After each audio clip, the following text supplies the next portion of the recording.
What's going on, people? Welcome to United View. Welcome to another tactical view, another W, another win, another dissection of how we got 3 points. This time against Arsenal yesterday at Old Trafford. What a game, what a result.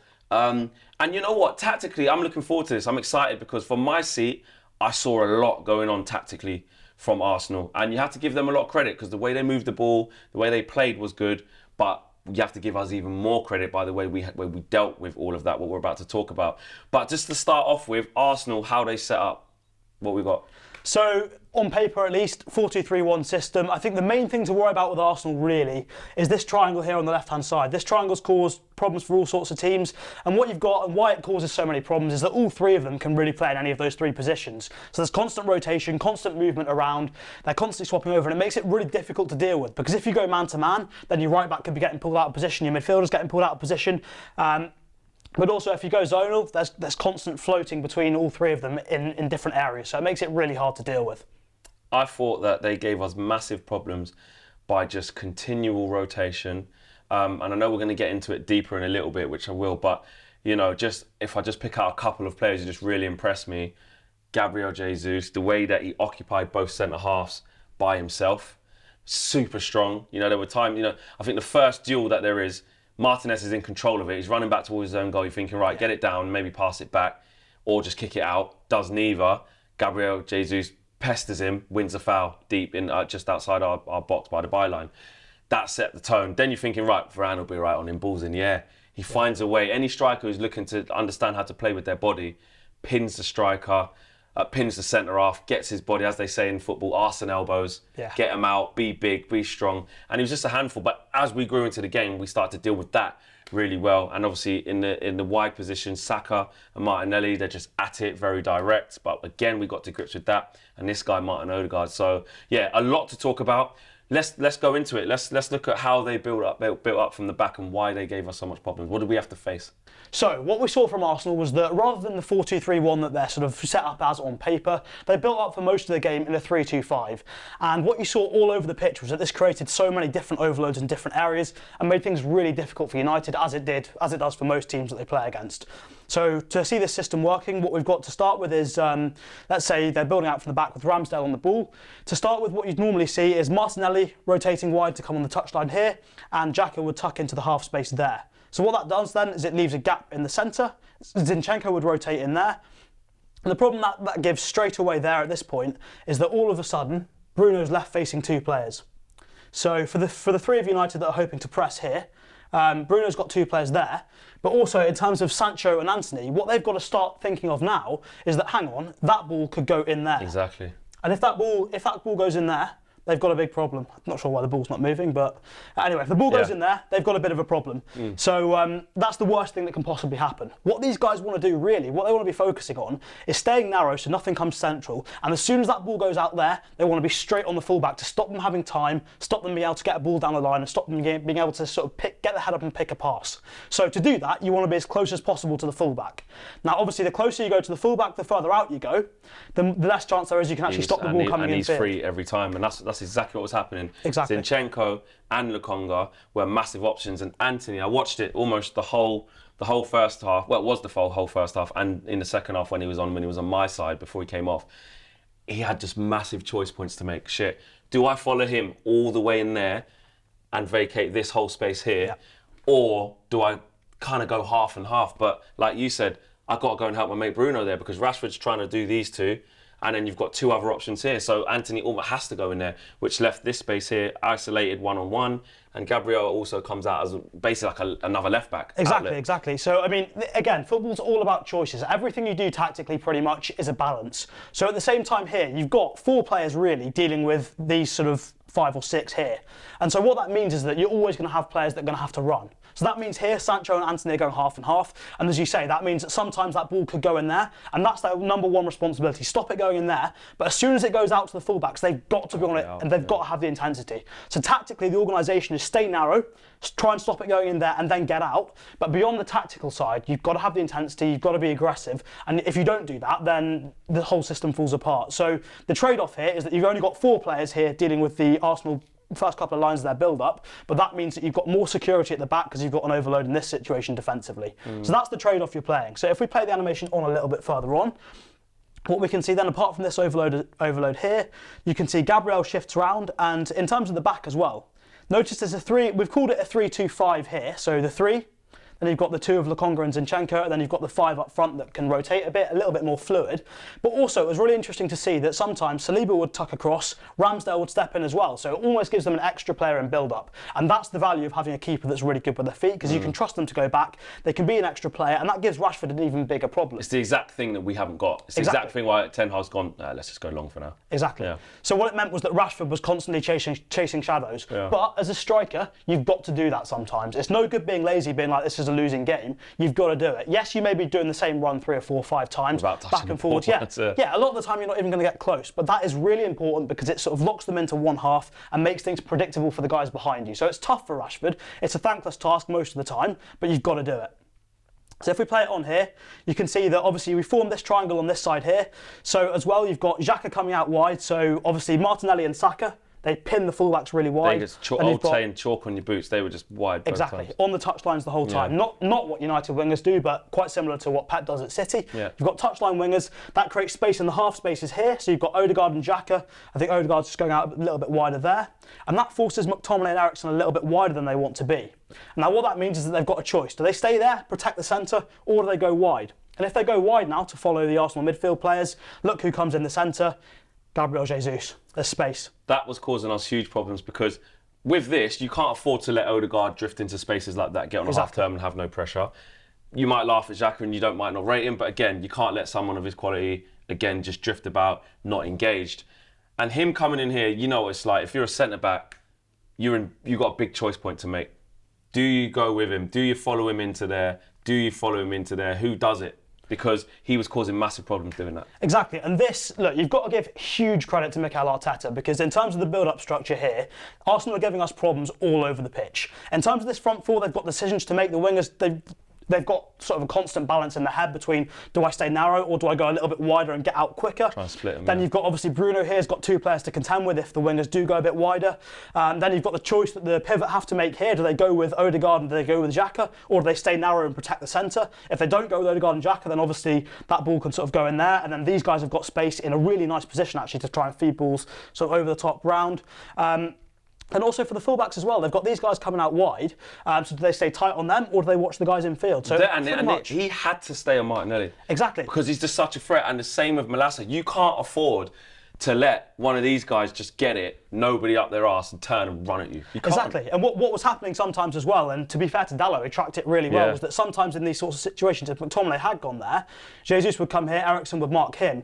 Martinelli would also come in there to overload the area, and Dalot was really, really aggressive, really tight on Martinelli to the point where if that ball did go into Martinelli from behind, Martinelli would have to go backwards, Dalot would stay tight, and he didn't let him turn early. And that was so important because this build-up structure gave us loads of problems, but because we were aggressive, because we were trying to defend on the front foot, we forced them back and didn't really let them come through the middle of us, which was so important for most of the game. Yeah, the aggression was a big key of it because I was sort of saying, you know, we're playing a team in Arsenal that have been 3 years under their manager, know exactly what they're doing, and I was sitting in my seat. I'm not even giving an exaggeration. I'm like, this is like Pep light football. This is like City light. In terms of the rotation, the methodical thinking behind what they were doing, the deliberate play and the purposeful play of what they did to have the same outcome every time of the way they play. Yeah. I was like, it's very City-like. I would see Kyle Walker coming in off that side to be in there when Zinchenko was playing there, or if it's Cancelo still now, that they drop into that hole. And it's almost like Arteta's learned that kind of way of playing from Pep. And to see Arsenal do it in the flesh, I was like, you know what? They're really well oiled. It's going to be interesting to see how we deal with this. How did we deal with it?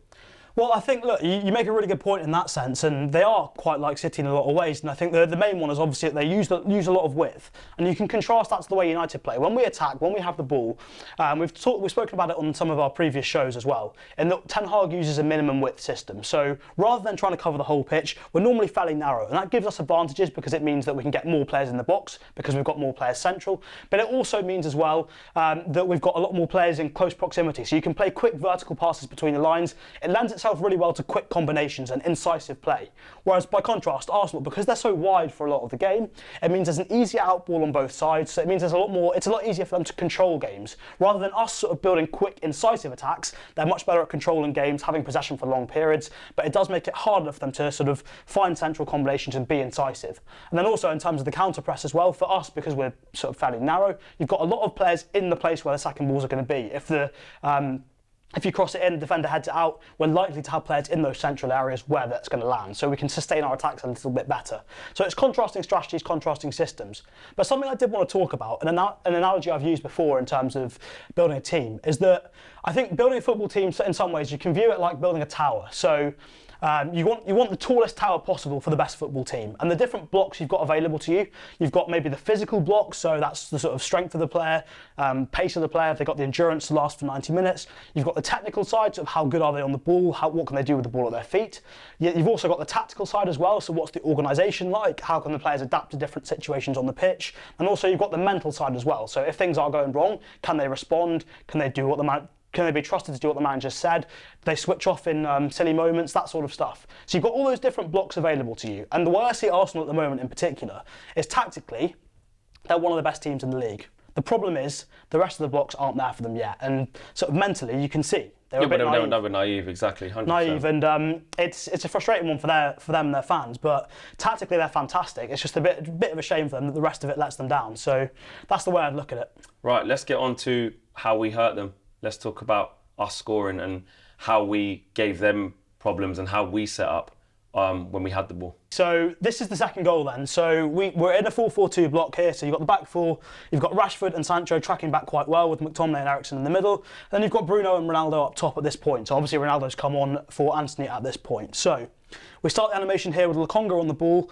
And the important bit to note here as we go on is that obviously Zinchenko gets it here, but the work of Fernandes and Ronaldo, sometimes in that 4-4-2, when the other team have got the ball, the strikers can be lazy. They don't quite do their job. This won't get highlighted as much as it should be, but Ronaldo here is a massive reason why we do score the goal, even though he doesn't actually touch the ball. So as that ball goes out, so Lokonga's played it into Zinchenko. Zinchenko sort of backheels it back to Lokonga. But Ronaldo's work here is really important. He follows Lokonga all the way out, and he ends up forcing him onto his left side. So Lokonga's running that way on his left foot, forces him onto his left. He doesn't not someone who's not got the technical ability. No, he's not the sort of player who can play off both feet that well. And he ends up making a really bad pass there. Diogo Dalot intercepts, and because of the work of Ronaldo, we win it back. So great work from the strikers.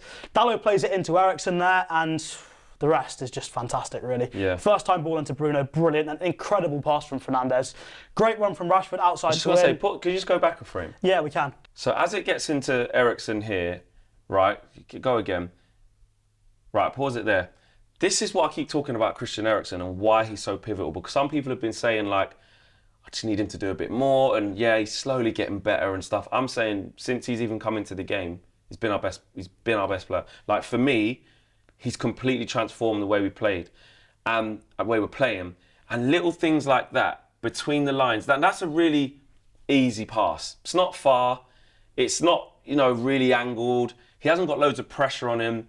But the best players in those positions make decisions quickly and they execute them quickly and they do them consistently.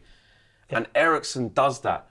Just that little whoops round the corner. Here you go. You have it, Bruno. Yeah. Bruno, we know his best attributes are when he's picking it up on the half turn and he's got willing runners, and that's why you got a big Rashford up in this. Those types of balls there, outside of the boot, driven, side foot, he's got that in the locker. Yes, he can give the ball away a lot and stuff, but when you're looking for X-factor passes, that's him. Bruno probably fails at the other side of it in terms of doing that way round, what Eriksen done, that pass. So I just wanted to big up how pivotal Eriksen is, because I know in the first goal there's a similar thing which we'll talk about a little bit later, but I just love the way this guy's playing. And yes, essentially it starts from Ronaldo. Yes, then Dalot winning it back. It's a sequence. Everything has to happen for that to happen. But in that moment, if he doesn't play that first time, Rashford doesn't go on his bike and we don't get the move, how we get the move. But yeah, even with Eriksen as well, it's the weight of pass, it's the precision as well. It's so important because you get someone like Fred playing that. And yeah, he's playing that pass straight away. But even if he does play it straight away, it's probably a yard or two outside Bruno, so he's got to take a little bit longer to get it under control. Rashford might be offside or the chance doesn't happen. It's just getting it perfect. It sounds basic, it seems basic, but actually there's very few players in the world who can do that 100%. Consistently. But yeah. And Christian Eriksen, fantastic. But the whole thing with this goal, the most important thing here is we come back to the analogy again of the towers. The mental block from this team is massive. It's aggressive the whole way through. Yes, we're deep. Yes, we're defending a little bit deeper. But these guys at the back don't want that line to drop inside their own box. They're aggressive in holding the line. We're aggressive at the front too. So we've got Fernandes and Ronaldo in this situation. They're aggressive in terms of not giving the Arsenal players space and time. Dallow's aggressive in terms of when he wins that ball, he doesn't just go back to De Gea. He doesn't take his time, doesn't clear it. He goes forward. He plays that into Eriksen. Eriksen plays it into Bruno, and Rashford's making the run. So yes, the tactical organisation is good in terms of it's a nice defensive shape. They've not played through. Good work from the forwards, but it's aggressive. Every single bit of it is aggressive. So as well as the tactical block being good, technical block being perfect in terms of the execution from Eriksen to Bruno and Bruno to Rashford, the mental block, it's the side that we've been missing for so long. It's just the application, the application, the aggression, the intensity of our play, both with and without the ball. Gary Neville was talking about it on Sky Sports after the game. Well, lack of talking about it. And he basically said, me and Owen were talking about it. He basically said, I have no idea what Man United have done, since Brentford, etc., etc. And I thought, we were saying, we can see what he's done. He's got them in, he's just got them running, he's got them aggressive, he's got them intense. And by playing with that intensity, the things that a lot of our players have always had, which with some of them we've even forgot, the quality comes through. Yeah. I mean, it's so much easier. If you know what you're going to do and you can trust the players around you, you can be much more aggressive. Like Dalot knows he can be aggressive because he's got Varane next to him. Same with Martinez, same with Malacia. They trust each other. And if Malacia's got a problem with Saka cutting in field, he knows he can trust Rashford to be there. He trusts Eriksen to be inside as well and McTominay there. They know if the player comes back into the centre, they're getting tackled by someone else. Again, it was another game where nothing really came through the midfield area. They didn't really create, in this sort of area here, they didn't really create any actual chances coming through that area. So again, it shows what Ten Hag's done in terms of organisation, but the credit's got to go to the players for their mentality. So I just want to watch this bit again. That brilliant ball from Bruno. Outside the boot, perfect way. And Rashford's still got a bit to do there. It does take a little bit of a deflection off Ben White. Ben White does when I saw it from my angle, I sit round about here, kind of front row. And I actually thought, you can't really see what side it goes in the goal. Did it go bottom left? Did it go top? It's hard to get. Yes. I actually thought he slotted it with the inside of his foot to the far post. Yeah. When I watch it back, he's obviously gone across goal. It takes a little bit of a deflection off Ben White. But the willingness from Rashford, if we're just talking about him quickly, tactically, weirdly, we're actually saying Rashford, he had 2 goals and assists yesterday. An assist against Leicester, we were there. Yeah. And we're still saying, over the course of the 90, he's probably not quite there. But you know what? He's having a say over the games. He's almost doing what a Bruno kind of is synonymous with, where his performance level might not be that great, might lose the ball a bit, little bit petulance, not protecting the ball as well as he can, but then key moments will come from him. And you know what? If you think about it from a Ten Hag perspective, this is a player, forget how well he's playing over 90 minutes, that can come. This is a player that had no impact on games all last season. Rock bottom, confidence gone. And you know what? He's now got Scott McTominay playing out of his skin. He's got Rashford, a player that we were saying, I say we, a lot of people are like, listen, if the money comes in, sell him. Yeah. But whereas he's gone, no, I need him and I trust my ability as a manager to get him going. And I'm not saying he's all perfect and we can rely on Rashford. I'm not saying that, but in these 4 games, at least he's a willing runner. And that's coming off because his effort level's gone up in them transitional moments. And he's finishing. He's got 3 goals in 4 games and 2 assists. I mean, I'll hold my hands up. I was one of them saying that if we get a big offer, we should sell him, Marcus Rashford, because he wasn't playing well. And I just didn't see him sort of regaining this. What's been the difference? How are we now seeing this? Is it Ten Hag? I think what Rashford's got to do is he's got to be more aggressive. He's got to be making those runs. That's his biggest asset to the team. Doing things quickly, making runs, being incisive. That's what he's there to do. And I think one good example was, if you remember the one where McTominay got booked. So Ronaldo gives him a bit of a weird flick. And then, it's a shit pass. Yeah. Actually, where that's come from, Ronaldo shouldn't be flicking it in those areas. That's poor. But before that, actually, Rashford's got the ball in. Hopefully it'll let me move them this time.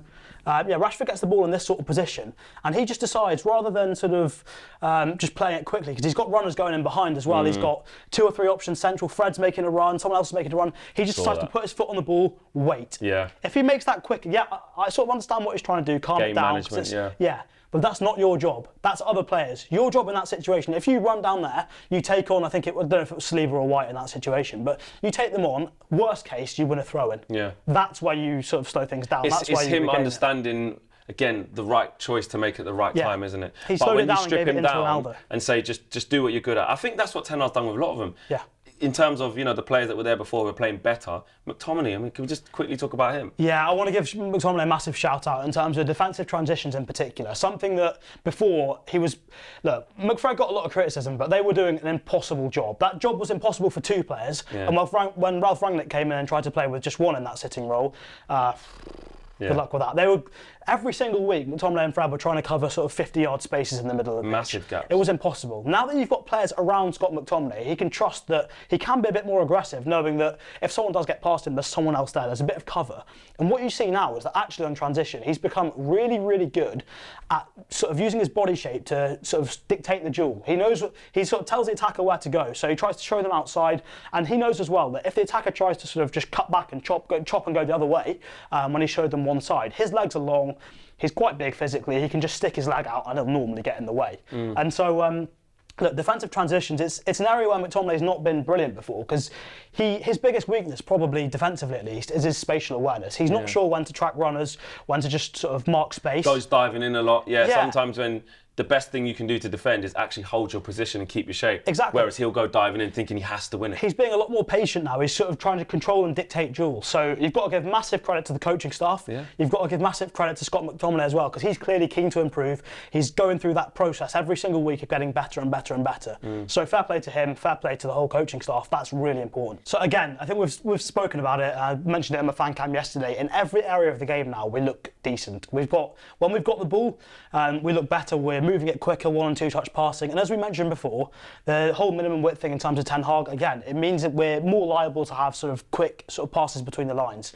And someone that's really important to that is Lisandro Martinez. So obviously Ten Hag wanted left-footed centre-back, and you can see that sort of whole obsession thing came in initially from Pep, because he had, he had Kolarov playing left centre-back when he started, because he wanted that left-footed angle. Then he went to, Laporte afterwards, and he started doing some really good stuff. And that was while Pep was having sort of his wingers a little bit narrower and having overlapping fullbacks a bit more. Now, you see obviously them controlling games. They've got, as we spoke about that Arteta does, they have touchline wingers now, so you don't really need that left-footed angle because there's always an easy out ball. So now he's playing with 2 right-footed centre-backs. In Ten Hag's system, because we're a lot narrower, that angle of having that left footer actually is much more important, because there's much tighter gaps to find the ball between the lines. So having a left footer is really important. Does it so well. He's fantastic at finding balls between the lines. And that's what I love about him so far. Yes, the tenacity and the aggression is great, the butcher, all of that stuff. But actually, it's that composure on the ball when we get it. He won't just hit aimless channels. Exactly. When he punches it into midfield with just calm passes, penetrating passes that actually initiate attacks, it's so powerful for us, isn't it? It's fantastic, and it's really, really important. The other thing with a left-footed centre-back actually is that because most teams play with 1 striker, the pressure typically comes from the inside. Yeah. So because he's left-footed as well, if the pressure's coming from the inside, it makes it a little bit easier, because gives him more time to pick his head up, get his foot on the ball, and find a forward passing option. So even in that sense, it's just a little bit easier for him playing on the left side as a left footer rather than having Harry Maguire or a right footer there, for example. Okay, so let's go in here. This is the first goal that we scored. And what I quite like about this is the way that we move the ball to move the opposition in this sense. And it's said quite a lot in football. But actually, I remember yesterday when it was happening, a lot of the people around me were sort of saying, at this point here, why did we then go back to De Gea? Because we had the ball, we had good possession. But actually, look at what happens. The whole Arsenal team step up, and that creates, where they were here before, there isn't really space in behind. That creates space in behind, it creates gaps in here, because you're stretching them. Because our whole defensive line had backed off, the Arsenal midfielder, they're really quick to push up in the press to try and squeeze us. Defence don't shift up quite as quickly, so there's bigger gaps between the line. So it's almost baiting them, isn't it? Exactly, that's exactly what it is. It's not always about sort of pinning them back. That's why, if you want to pin teams back, then you do what Guardiola does, you do what Arsenal did at times. You have wingers on the touchlines, so there's always an easy out ball. So they basically can't get out. Yeah, you create almost a bowl shape around the defence to try and control the ball. Ten Hag's not really about that. It's a lot more, yes, we want to be good with the ball, but we want to be incisive. We want to find balls between the lines, quick combinations, do things quickly. It's not about sustaining control of the ball for the sake of having the ball. It's about trying to score goals, and that's what I really like with Ten Hag's system. So it's a lot narrower. Obviously, look at Sancho's positioning. Anthony comes in later in the attack, and that's really important. So as we go on, obviously, Arsenal defence have pushed up, goes to Malacia here, and this is fantastic, really, from here. We'll pause it here, and I'll slow this down a little bit because it was going a bit fast, wasn't it? Yeah. So we'll go, we'll watch it back from the beginning. So, yeah. Oh, that's not the beginning, is it? There you go. The whole beginning. Yeah, cheers. Boom. So a bit slower again. Odegaard's pressing really high on Martinez, so you've obviously got Jesus and Odegaard. Because I remember people went, just that kind of you can feel that collective growing from the whole stadium. Yeah. You feel but it's part of the plan. Yeah, you've got to do it sometimes. You draw them deep. The whole back four comes back, which is nice. Well, apart from Martinez, but these guys come back, create space in behind. It's really important, and it's important just as much, especially for us actually, because we're not stretching teams sort of horizontally as much. Stretching them vertically is just as important to give you those angles to find those balls in between the lines. Yeah. So it's really important, even though it can be frustrating in the moment. Then it goes back out to Martinez, finds Malacia. Obviously back into Eriksen, and this is quality. Just that ball into Bruno there is fantastic. And from there, the rest is just quality. It's a 3v3 at this point. You've got Sancho, Rashford, Antony up against the back three of Arsenal. And from here, really, when that goes out to Sancho, Ben White's in trouble, Saliba's in a bit of trouble. They all just get drawn to the ball there, don't they? Yeah, this is the area you want to catch Zinchenko in. When you force him to make decisions defensively, he's not the best. He's fantastic technically, really good on the ball, can receive in tight spaces, which is why he's perfect for the build-up that they use him with. But when you force him to make decisions here, he panics so early and goes into emergency defending mode. He goes and tries to sort of deal with Rashford, even though Saliba's there. And he gets his body shape all wrong, so he can't react to Anthony. Rashford plays a really nice ball, and great finish from Anthony. And even just on that, there's so many other components. Again, if we go back to Rashford about decision making, yes, he has to wait for the right time to play that pass to, one, make sure it's not offside. Yeah. And the weight of the pass has got to be perfect, so that all Anthony needs to do, roll it on his safe side, which is his left foot, because if he plays that too hard and it's fizzed in and it goes across Anthony's body because there's too much weight on it, it goes to his right foot. Exactly. Bad angle. He doesn't want that. He needs it onto his left foot so he can pass it into the bottom hand corner give Ramsdale no chance. Sancho, again, wasn't involved that much yesterday. One of his quieter games, but again, in the moment, just hold on to it, make the right thing, make the easy pass, make the right choice. But I've got to take it back to Eriksen. I think it's just after here, because if you just there, he knows as that ball's coming into him there, he already knows what he's going to do with it. Exactly. And he doesn't just tap it through there, he fizzes it through the line. It doesn't even give a clear. Obviously, when you watch it, it can show you a better angle than this, but the way he just fizzes it into him, clean. The brilliant thing is, it's Eriksen's tactical intelligence as well. He realises that because the Arsenal team have pushed up, you've got Jesus and Odegaard and our centre-backs, you've got Lokonga locking onto Eriksen, you've got Xhaka on McTominay, so he's realised straight away, if the two centre-mids are up on those two, there's going to be space in here for Bruno. So it's fantastic. We've forced the Arsenal team up, baited them out, give space here for Bruno, and because of that, Gabriel panics. And because Gabriel panics, that gives us the 3v3. So Gabriel panics, gets nowhere near Bruno there. And the rest comes from that. So every aspect of this goal is fantastic football.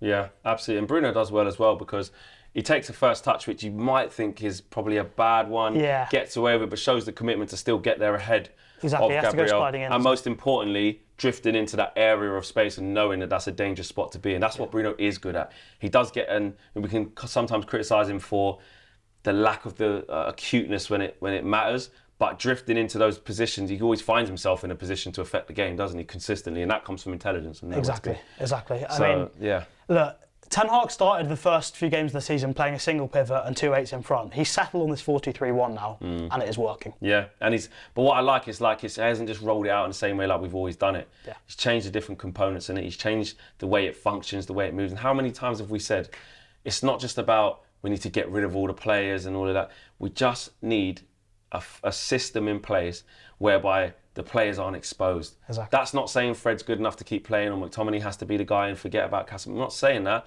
We still need better players because he's brought in this guy Martinez, he's brought in that guy Malacia, and he's brought in this guy Eriksen. Those are 3 players that weren't there last year. And Anthony as well. And now Anthony. So that's 4 out of a possible starting 11. Do you know what I mean? So it's not. It's getting towards nearly half the team's going to be his soon. Exactly. You know, and then you add Casemiro into that. That'll be 5. So overall, very, very happy. Guys, smash a like on the video, subscribe to the channel if you are new.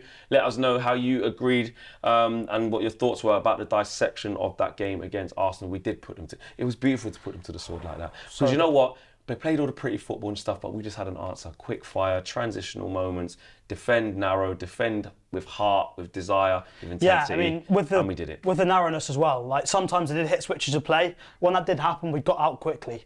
Everything builds on top of each other, every single level, and the aggression and the intensity and the mindset is fantastic. Exactly. So roll on Palace, when hopefully we'll be back. Oh, well, actually, Europa League first. Yep. Thursday. Just really, really quickly, actually. I know I said like and subscribe and all that jazz, but just really, really quickly.